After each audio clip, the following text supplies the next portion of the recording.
और बुलेटिन का आगाज कर रहे हैं इस वक्त की सबसे बड़ी सियासी खबर के साथ। कांग्रेस को लग सकता है एक सबसे बड़ा झटका। जी हां, कांग्रेस लीडर जितिन प्रसाद आज भारतीय जनता पार्टी का दामन थामने जा सकते हैं।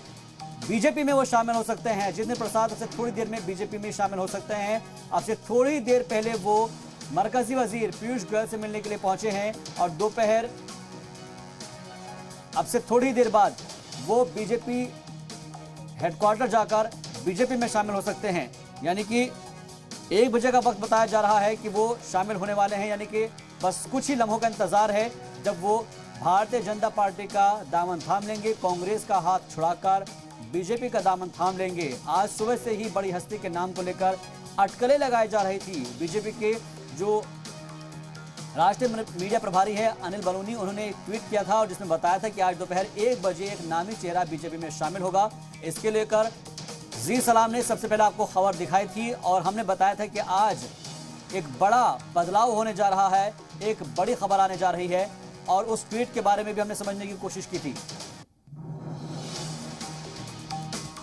और ट्वीट जो किया था वो ट्वीट भी हम आपको दिखा रहे हैं। इस ट्वीट के बाद से ही तमाम सियासी सरगर्मियां और ज्यादा तेज हो गई और अब जो खबर मिल रही है कि बस अब थोड़ी ही देर का इंतजार किया जा रहा है, थोड़ा से ही लम्हों का इंतजार है जब जितिन प्रसाद भारतीय जनता पार्टी में शामिल हो सकते हैं, क्योंकि मरकजी वजीर पीयूष गोयल से उनकी मुलाकात हो चुकी है और यह कहा जा रहा है कि जो बीजेपी हेडक्वार्टर है वहां पर जाकर वो भारतीय जनता पार्टी का दामन थाम सकेंगे। इस तरह की खबर जराये के हवाले से मिल रही है और बस अब इंतजार है कि उनकी तरफ से क्या कुछ कहा जाएगा। जितिन प्रसाद एक बहुत बड़ा नाम है कांग्रेस में और खासतौर पर अगर बात करें तो कांग्रेस के लिए एक बहुत बड़ा झटका माना जाएगा अगर वो भारतीय जनता पार्टी में शामिल होते हैं तो।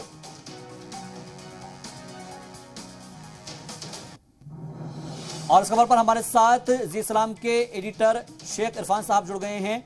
शेख इरफान सर, मैं एक चीज आपसे समझना चाहूंगा। हमने सबसे पहले इस खबर को अपने नाज़रीन को दिखाया, हालांकि नाम को हमने इसलिए नहीं बताया था ताकि एक जो बरकरार रहे कि विश्वसनीयता के हाँ हम जल्दी खुलासा इसलिए नहीं करेंगे क्योंकि हमारे पास भी जो जराये थे उनकी तरफ से खबर मिल रही थी। लेकिन अब क्योंकि तकरीबन ये बात साफ हो चुकी है कि जितिन प्रसाद दामन थामने जा रहे हैं, भारतीय जनता पार्टी का इस तरह के कयास लगाए जा रहे हैं, क्या जानकारी दे सकते हैं आप?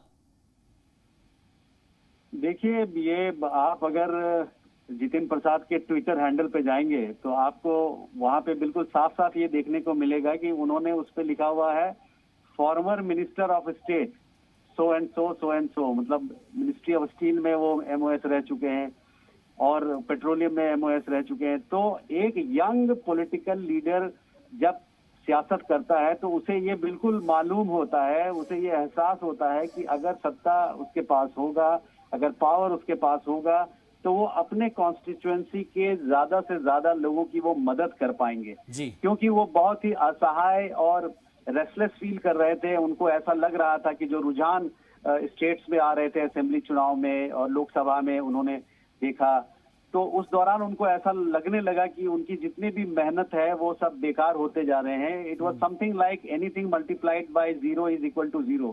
तो वो चाह रहे थे, आप उनके ट्विटर हैंडल को अगर देखेंगे तो आप नोटिस करेंगे कि एक वक्त के बाद वो राहुल गांधी के सारे स्पीचेस को शेयर करते रहे हैं, वो सारे कमेंट्स को शेयर करते रहे और अचानक एक हफ्ते का पीरियड रहा है जिसके बाद वो ब्राह्मण्स की बात करने लगे। फिर उन्होंने उत्तर प्रदेश के मुख्यमंत्री योगी आदित्यनाथ जी को बर्थडे विश करना चालू कर दिया उन्होंने। तो ये जो सडन टिल्ट है ये आप उसको देख सकते हैं कि बातचीत चल रही थी और जब वो पुख्ता हो गया, जब डिसीजन पक्का हो गया, जब टॉप प्लेस से, पीएमओ से, प्राइम मिनिस्टर ऑफिस से या एमएचए की तरफ से या जो टॉप लीडर्स हैं बीजेपी के, नड्डा साहब से, उनके तरफ से जब ग्रीन सिग्नल मिल गया, क्लियरेंस हो गया, तो आज जाहिर सी बात है कि वो पीयूष गोयल साहब से मिले, वो अमित शाह साहब से मिले और अभी थोड़ी देर में वो एक ऑफिशियल अनाउंसमेंट बीजेपी हेडक्वार्टर से जरूर होगा। क्योंकि मैं बार बार इस बात को कहना चाहूंगा कि एक एम्बिशन होता है किसी भी एक यंग लीडर को, जैसे सचिन पायलट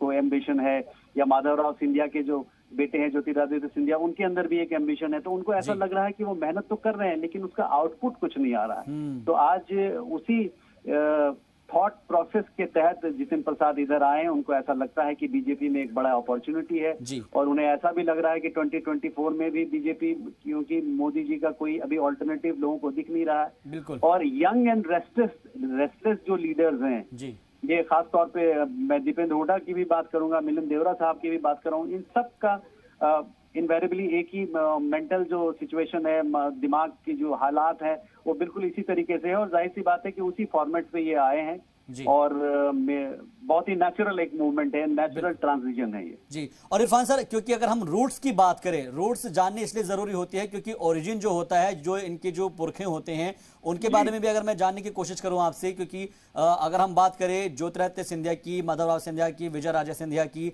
या फिर उधर राजेश पायलट की बात की जाए, तो क्या इनका भी कुछ इतिहास रहा है जितिन प्रसाद का?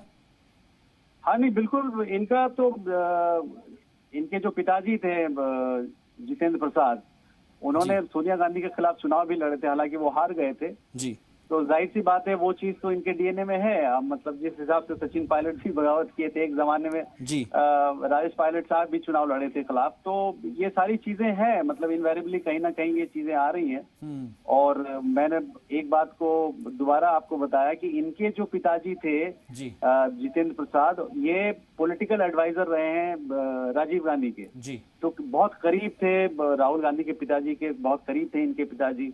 और जाहिर सी बात है कि एक लेगेसी को कंटिन्यू कर रहे थे, लेकिन जब पॉलिटिकली उनको समझ में नहीं आ रहा था, एक बंद गली में वो दौड़ रहे थे और उनको light at the end of the tunnel नहीं दिखाई दे रहा था, कोई रोशनी नहीं दिखाई दे रहा था कि ये इतना सब कुछ कर रहे हैं, मेहनत कर रहे हैं, लेकिन अल्टीमेटली इसका आउटपुट क्या वो अपने लोगों को, अपने कॉन्स्टिट्यूएंसी के लोगों को की मदद कर पा रहे हैं। तो इसलिए, और खासतौर पे सबसे बड़ी बात यह है कि एक सिम्बियोसिस है ये, जो इनको जरूरत है एक प्लेटफॉर्म की, और जो प्लेटफॉर्म है बीजेपी एक बड़ा कैनवस है, उन्हें भी यंग लीडर्स चाहिए, यंग लोग चाहिए जो कनेक्टेड है रूट्स के साथ।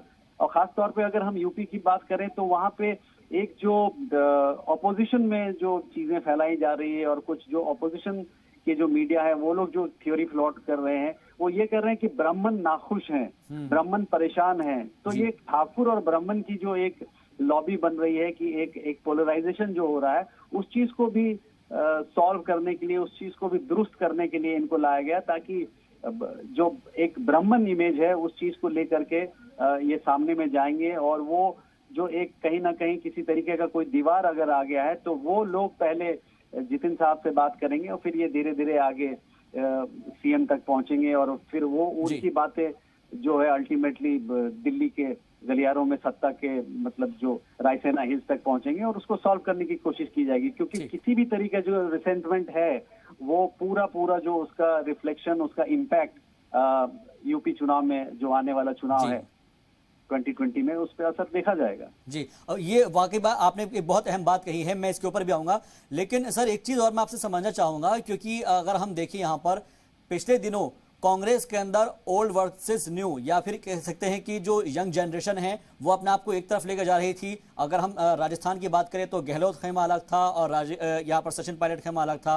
उधर ज्योतिरादित्य सिंधिया और कमलनाथ की बात कर ली जाए तो जो ओल्ड वर्सेस यंग की जो एक जंग चल रही है इस वक्त, चाहे हम राहुल गांधी की बात करें, राहुल गांधी की जो टीम है या फिर सोनिया गांधी के जो साथ में लोग हैं, क्या ये डिफरेंस की वजह से ही कांग्रेस के अंदर इस वक्त की जो है कश्मकश की स्थिति है और लोग इससे उबर नहीं पा रहे हैं, इसलिए दूसरी तरफ जाने की कोशिश कर रहे हैं? नहीं, देखिए एक लंबी कहानी है ये इसको पास्ट में आपको जाना पड़ेगा, थोड़ा सा आपको पॉलिटिकली रिवाइंड करना पड़ेगा।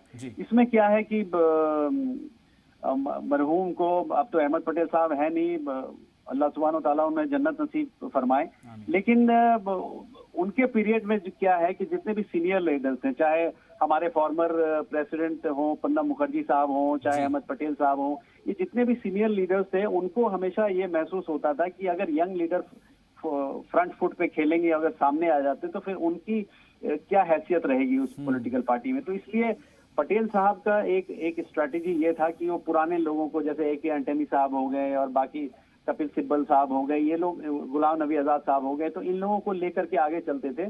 और वो चाहते थे कि जो एक्सपीरियंस के नाम पे उनको आगे रखा जाता था, और जूनियर्स को वो हिदायत देते थे कि भाई तुम लोग वही काम करो जो ये कह रहे हैं, या जो, क्योंकि अल्टीमेटली सारे इंफॉर्मेशन और सारे इंस्ट्रक्शंस 10 जनपद से ही आता था और आज भी आ रहा है। तो उस चीज को, उस फॉर्मेट को तोड़ने के लिए, उस चीज से बाहर निकलने के लिए, क्योंकि ये बहुत फास्ट ग्रो कर रहे हैं। एक जमाना वो था जब पुराने टाइम में लोग, मोबाइल फोन भी नहीं हुआ करता तो लैंडलाइन से बात कर रहे थे, फिजिकली लोगों को जाना पड़ता था, नोट्स लेकर के उस काम को करना पड़ता था। तो एक चीज को इफेक्टिव होने में महीने लग जाते थे। लेकिन अभी क्योंकि इंटरनेट का जमाना है, मोबाइल है, व्हाट्सएप है और सब कंप्यूटर सेवी हैं, सब नेट पे कॉन्स्टेंटली वो टीम्स के जरिए, जूम के जरिए जुड़े हुए रहते हैं। तो ये जो आईटी सेवी जो लोग हैं, जो न्यू लीडर्स हैं, उनको स्पीड चाहिए। वो चाहते हैं कि इमीडिएटली काम हो, उनके अंदर इतना पेशेंस नहीं है। तो इसलिए ये पूरा सिचुएशन बना है। और जो आप पुरानी जो बातें कह रहे हैं कि पहले भी जो पुराने लीडर्स थे कांग्रेस में वो काम नहीं करने थे, ये फैक्ट है, ये हकीकत है।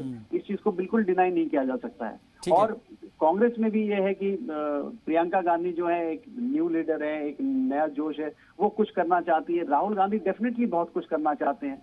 लेकिन ये जो 23 जो लीडर्स कांग्रेस के थे जिन्होंने चिट्ठियां लिखी थी और एक बात कही थी अपने पर्सपेक्टिव, पहली बार ऐसा हुआ था। कांग्रेस में जनरली होता नहीं कि हाई कमांड के खिलाफ कोई जाए।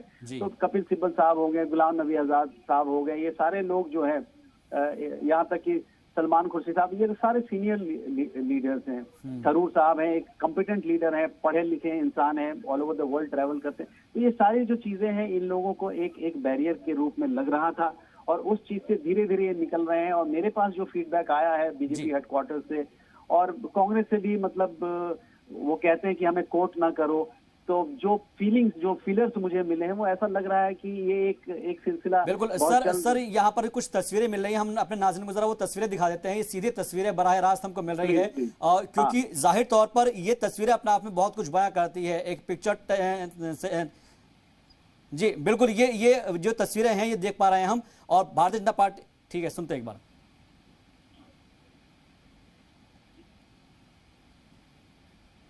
बीजेपी दफ्तर से तस्वीरें कुछ मिल रही थी और सीधे तौर पर हम हमारे जो एडिटर इन चीफ हैं उनसे बात कर रहे हैं। वो हमको बता रहे हैं कि आखिर जो पॉलिटिकली रिवाइंड है उसके बारे में वो समझा रहे हैं।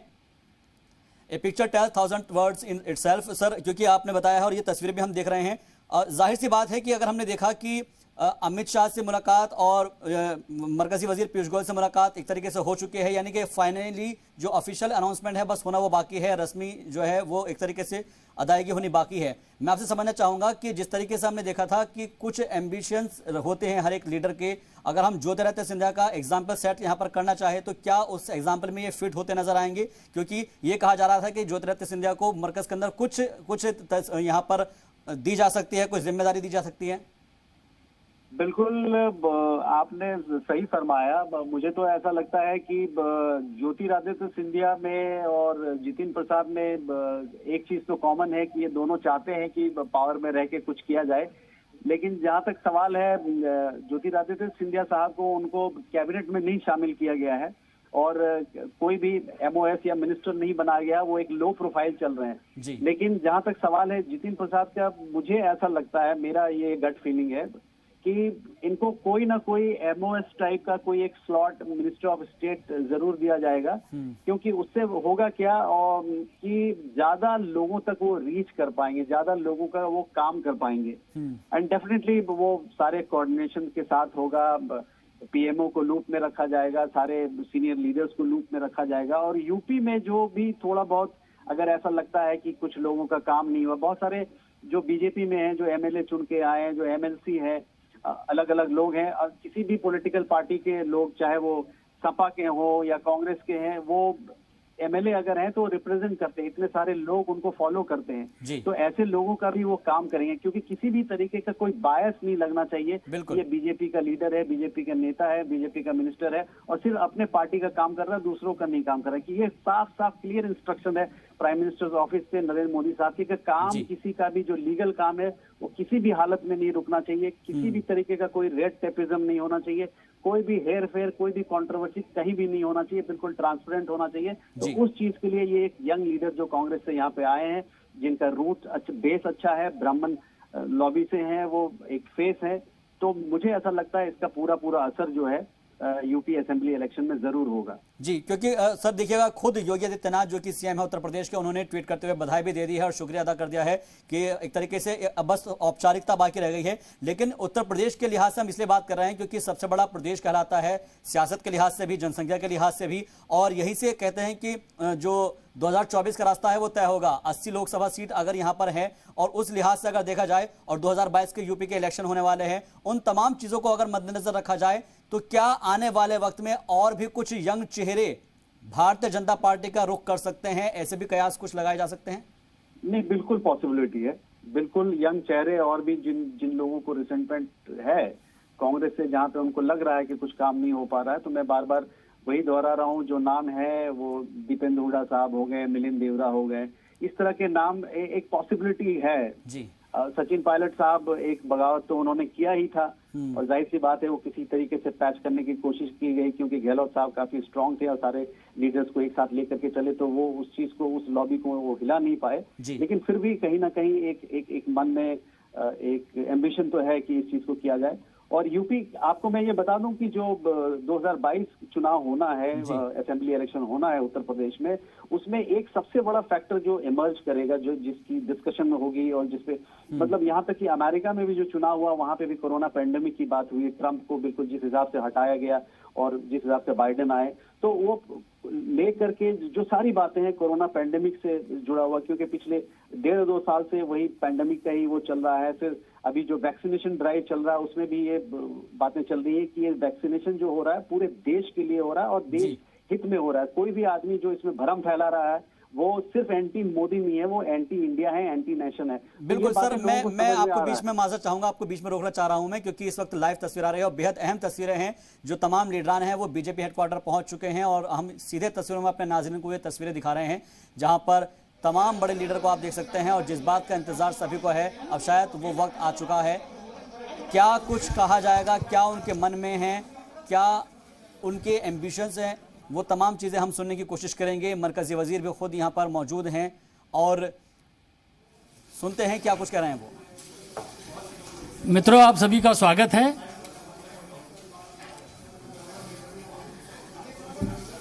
शुरू करें ना? मित्रों, आप सभी का स्वागत है। आज जतिन प्रसाद जी हमारे बीच में हैं। आप उत्तर प्रदेश से आते हैं और भारतीय जनता पार्टी की नीति, हमारे माननीय प्रधानमंत्री जी नरेंद्र मोदी जी के नेतृत्व से प्रभावित होकर भारतीय जनता पार्टी के परिवार में शामिल हो रहे हैं। हम आपका स्वागत करते हैं। जतिन प्रसाद जी, जैसा कि आप सब लोग जानते हैं, उत्तर प्रदेश के बड़े कद्दावर नेता हैं। आप पूर्व में केंद्रीय मंत्री रहे हैं। कांग्रेस संगठन में कई विभिन्न पदों में आपने कार्य किया है। आपके पिताजी स्वर्गीय जितेंद्र प्रसाद जी उत्तर प्रदेश के बहुत बड़े नेता रहे हैं। हम आपका स्वागत करते हैं भारतीय जनता पार्टी में। और मैं आदरणीय पीयूष गोयल जी जो आज हमारे मध्य हैं, उनसे मैं आग्रह करता हूं कि वह श्री जतिन प्रसाद जी को पार्टी की सदस्यता दिलाएं और पार्टी की सदस्यता की पर्ची उनको सौंपें। तो ये बेहद ही अहम तस्वीरें हैं। ये भारतीय जनता पार्टी को एक तरीके से एक बूस्टअप मिलेगा और खासतौर पर कांग्रेस के लिए एक बहुत बड़ा झटका है। एक जो पर्ची है वो दी जाती है रस्मी तौर पर, और जो बीजेपी का जो एक बुके देके आपका स्वागत करें। ये देखिए, बुके देकर स्वागत करते हुए, इस्तकबाल करते हुए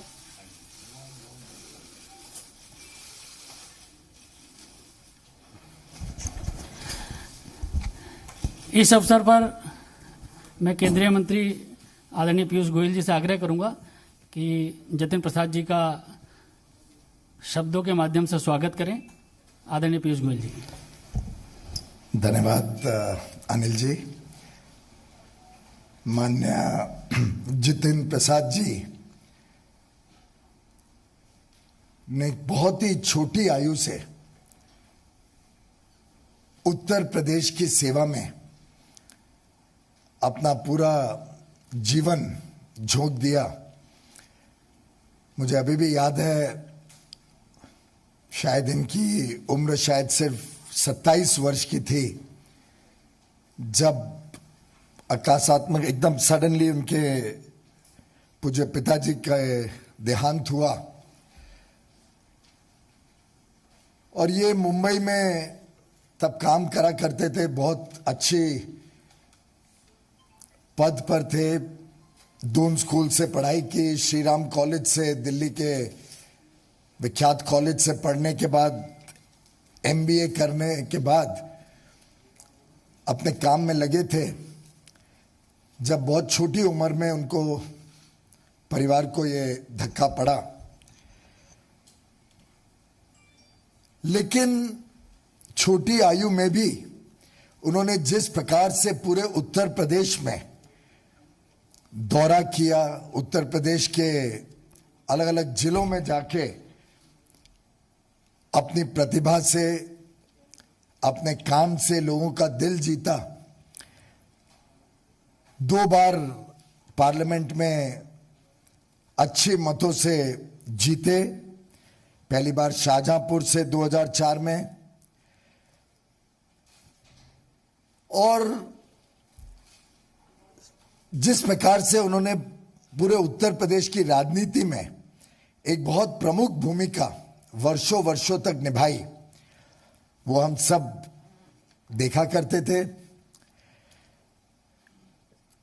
इनके पिताजी का भी बहुत बड़ा योगदान था वर्षों वर्षों तक कांग्रेस में, और कांग्रेस पार्टी हो, कांग्रेस की सरकारें हो, उसमें बिना कोई पद के उन्होंने जिस प्रकार से सेवा करी थी देश की, वो हम सब भली भांति याद करते हैं। केंद्र सरकार में भी मेरे मित्र जितेंद्र जी अलग अलग विभागों को देख चुके हैं। मिनिस्टर के नाते काफी बड़ा अनुभव है उनका, चाहे वो इस्पात मंत्रालय हो, चाहे पेट्रोलियम एंड नेचुरल गैस हो, चाहे वो सड़क परिवहन हो या एजुकेशन मिनिस्ट्री, चारों में उन्होंने अपनी छाप छोड़ी थी। मुझे तो एक पर्सनल अनुभव भी है। मैं याद करता हूं कि जब ये पहले कांग्रेस की सरकार थी तब इन्होंने बहुत प्रयत्न करके उत्तर प्रदेश में अपने क्षेत्र में एक मीटर गेज से ब्रॉड गेज लाइन कन्वर्जन स्वीकृत तो करा पाई, लेकिन उसको गति नहीं दिलवा पाए थे कि वो जल्द से जल्द खत्म हो, जल्द से जल्द वो पूरा हो काम। मोदी जी की सरकार 2014 में आए, तब ये सांसद नहीं रहे, लेकिन उत्तर प्रदेश की जनता की सुविधाएं सुधरे, उत्तर प्रदेश में अपने क्षेत्र में काम चालू रहे, उसके लिए लगातार पीछे पड़े रहे।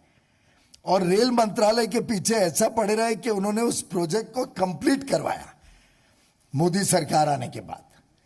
तो एक प्रकार से ऐसे युवा नेता, जमीन से जुड़े हुए नेता, लोकप्रिय नेता, और जिनकी प्राथमिकता समाज सेवा रही हो, जिनको देश के प्रति प्रेम हो, ऐसे एक बहुत ही कद्दावर नेता, जैसे अनिल जी ने कहा, उत्तर प्रदेश की राजनीति में जिनका बहुत बड़ी भूमिका आगे मैं देख पा रहा हूं, ऐसे श्री जितेंद्र प्रसाद जी हम सबको आज हमारी पार्टी के साथ, प्रधानमंत्री नरेंद्र मोदी जी के नेतृत्व के साथ, श्री जेपी नड्डा जी की अध्यक्षता में भारतीय जनता पार्टी में जुड़ रहे हैं। मैं इनका तहे दिल से स्वागत करता हूं, और मुझे विश्वास है कि इनके आगमन से पार्टी को भी बल मिलेगा और जितेंद्र प्रसाद जी को देश सेवा, समाज सेवा के लिए एक अच्छा मौका मिलेगा। जितेंद्र जी, आप भी कुछ कहना चाहें? बहुत बहुत धन्यवाद आदरणीय पीयूष गोयल जी, आपने जो मेरे बारे में जो वक्तव्य रखा अनिल बलूनी जी, आपका भी धन्यवाद। सर्वप्रथम तो मैं आज के इस दिन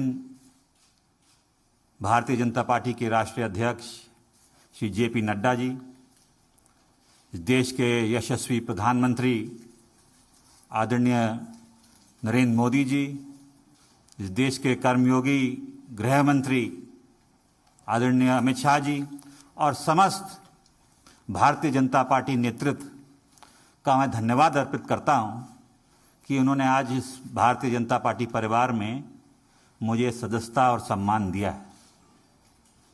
और ये मेरे राजनीतिक जीवन का एक नया अध्याय शुरू हो रहा है। जैसे कि आप जानते हैं, मेरा कांग्रेस पार्टी से 3 पीढ़ियों का साथ रहा है। तो ये महत्वपूर्ण निर्णय जो मैंने लिया है, बहुत विचार मंथन और सोच के बाद मैं इस फैसले पे पहुंचा हूं। और सवाल ये नहीं है आज कि मैं किस दल को छोड़ के आ रहा हूं, मगर सवाल ये है कि किस दल में जा रहा हूं और क्यों जा रहा हूं। ये मैंने पिछले कुछ वर्षों से 8-10 सालों से महसूस किया है अपने अनुभव में, राजनीतिक जीवन में, लोगों से मिलके भ्रमण करके देश भर में, कि अगर आज कोई इस देश में असली माने में कोई राजनीतिक दल है जो संस्थागत इंस्टीट्यूशनल दल है, वो भारतीय जनता पार्टी है। बाकी दल तो व्यक्ति विशेष और क्षेत्र के हो गए, मगर राष्ट्रीय दल के नाम पे अगर आज भारत में कोई दल है तो भारतीय जनता पार्टी है। और जिस चुनौतियां और परिस्थितियों से हमारा देश और विदेश में भी, हमारी सीमाओं पे भी जो चुनौतियों का सामना कर रहा है, उसके लिए अगर आज इस देश हित में कोई दल और कोई नेता सबसे उपयुक्त और मजबूती के साथ खड़ा है देश हित में, तो भारतीय जनता पार्टी और प्रधानमंत्री नरेंद्र मोदी जी हैं। ये जो दशक है, ये भी मैंने एक वक्तव्य सुना था प्रधानमंत्री जी का, निर्णायक होगा भारत के लिए और आने वाली पीढ़ियों के लिए। भारत विश्व पटल पे क्या भूमिका निभाएगा वो यहां सरकार तय करेगी और नेतृत्व तय करेगा। और प्रधानमंत्री जी रात दिन भारत की सेवा में निस्वार्थ लगे हुए हैं। हम देखते आए हैं, हमने चुनौतियों का सामना भी किया है, जनता ने हमें दरकिनार भी किया है, तो हम जानते हैं कि उनके प्रति देश की भावना क्या है प्रधानमंत्री जी के प्रति। और वो जो नए भारत का निर्माण कर रहे हैं, उसमें मुझे भी एक सदस्यता जो आज मैंने ग्रहण की है भारतीय जनता पार्टी की, एक योगदान छोटा सा करने का भारत के प्रति, भारत की जनता की आने वाली पीढ़ियों के प्रति करने का अवसर मिलेगा। ये मैंने विचार करके इस निर्णय पे पहुंचा। कल्याणकारी योजनाएं तो प्रधानमंत्री जी ने की हैं, जो गांव-गांव हम देखते हैं, चाहे विद्युतीकरण हो, शौचालय हो, गैस योजना हो, तमाम उन गरीबों का ध्यान रखा है और उन लोगों का ध्यान रखा है जो असली में जरूरतमंद है। और दूसरा कारण ये भी है कि जिस दल में मैं था, मुझे ये महसूस होने लगा कि हम लोग राजनीति में हैं और राजनीति एक माध्यम है, दल भी माध्यम है। अगर आप अपने लोगों के हितों की रक्षा नहीं कर सकते, उनके लिए काम नहीं आ सकते, तो आपका राजनीति और दल से में रहने में क्या औचित्य है। तो यही मेरे मन में, और चाहे वो देश हित हो, चाहे वो प्रदेश हो, चाहे वो जिला हो, अगर आप अपने लोगों के उपयोग नहीं आ सकते, उनके सहायता के लिए आप मौजूद नहीं हो सकते और आपके इस लायक नहीं हैं कि आप अपनी जनता के हितों की रक्षा कर पाएं, तो वो मुझे महसूस होने लगा कि मैं वो कांग्रेस पार्टी में नहीं कर पा रहा हूं। भारतीय जनता पार्टी वो माध्यम बनेगा, वो सशक्त संगठन, देशव्यापी इतना संगठन, इतना मजबूत नेतृत्व जो आज देश को जरूरत है।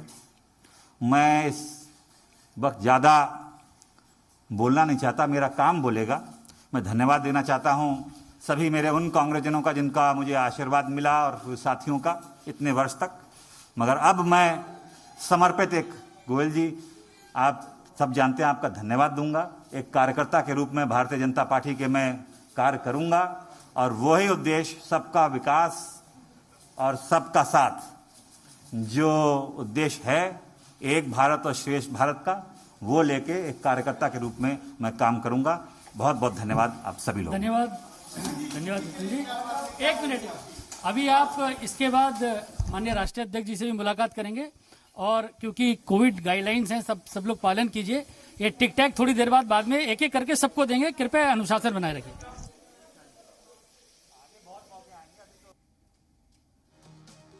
तो सीधे तौर पर ये एक बड़ा बदलाव हुआ है। जितिन प्रसाद अब भारतीय जनता पार्टी में शामिल हो गए हैं। उन्होंने बीजेपी का दामन थाम लिया है, कांग्रेस का हाथ छोड़कर वो बीजेपी में शामिल हो गए हैं।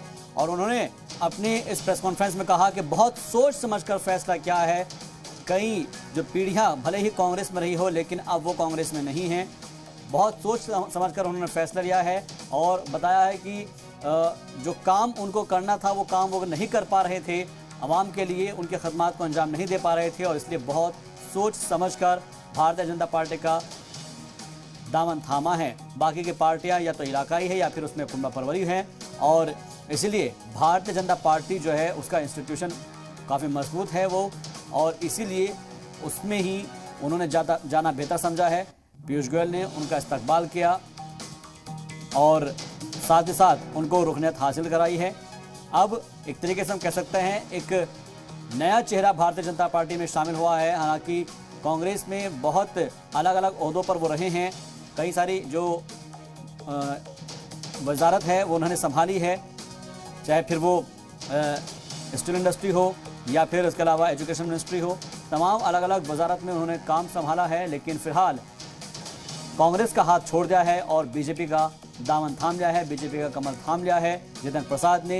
ये आज का सबसे बड़ा अपडेट है सियासी तौर पर भी, और आने वाले उत्तर प्रदेश के चुनाव को देखकर भी इसे काफ़ी अहम माना जा रहा है, क्योंकि उत्तर प्रदेश की सियासत में अब और भी ज़्यादा चेंजेस होंगे। इसको लेकर तरह की जो हिकमत अमली है वो बनाई जाएगी। जो अपोजिशन पार्टियां हैं वो उस हिसाब से अपनी स्ट्रेटेजी तैयार करेगी। यानी कि आज का जो ये पॉलिटिकल मूवमेंट है ये सबसे ज़्यादा अहम अपने आप में हो जा रहा है, क्योंकि कांग्रेस का एक बहुत बड़ा चेहरा भारतीय जनता पार्टी में आज शामिल हो गया है।